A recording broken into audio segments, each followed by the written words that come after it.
ছুটির দিন থাকায় বাড়ির পাশে রাস্তার ধারে একটি নার্সারিতে আসছি কিছু গাছ ক্রয় করার জন্যে। যেমন এখানে সাদা গোলাপ রয়েছে, টগর রয়েছে, বেলপাতা, লাল গোলাপ, এই যে এখানে দেখা যাচ্ছে বাঁধাকপি, রজনীগন্ধা,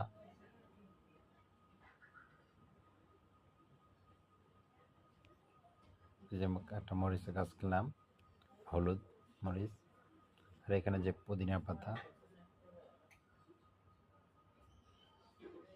এখানে পেয়ারা গাছ, এখানে বেগুন,